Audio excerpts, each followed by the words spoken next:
I love China. I've traveled throughout China. I always enjoy to be with the people. Love working with Chinese people.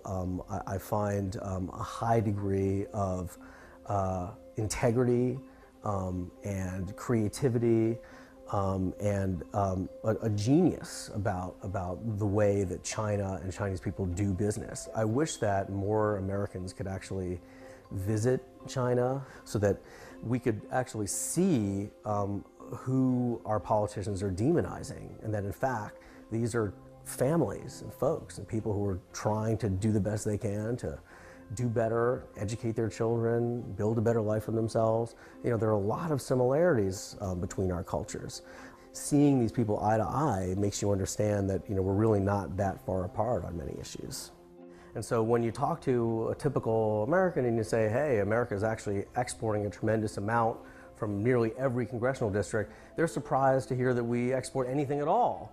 And so I think this contributes to a general failure of entrepreneurship, and there are a number of sectors where products could be selling a lot more. So for example, agriculture is a very hot sector, and we tend to sell mostly commodity goods to China, so soybeans that goes into the feed for the hogs, for example. But you know, there are a number of products in the perishable categories that we could be selling to China. We could be selling more live hogs to China, for example, and the list goes on.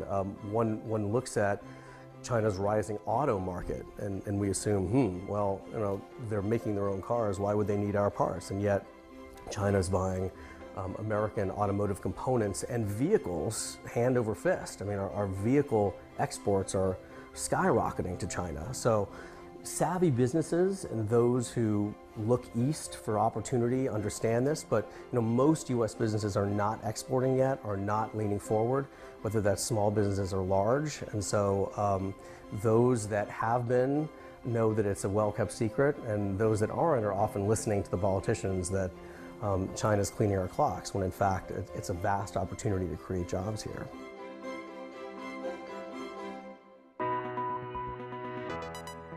If you look at kind of the number of companies that are selling into China from the United States, the majority of them are actually small businesses. So this is a little known fact. Now, of course, if you look in the dollar volume amount, you know, most are derived from large businesses, but in terms of the sheer numbers, it's mostly small businesses. So for example, in the automotive space, you have in Detroit many tier 2, tier 3 suppliers that are exporting automotive parts to China.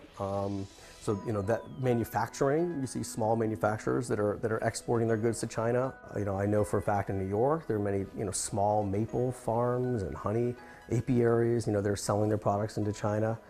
Many Western governments have whole agencies that are set up to help small business export and do business in China. I think that those who are persistent and creative and to some degree brave and willing to take risks and take the long view will ultimately make. And businesses of every ilk are making money in China.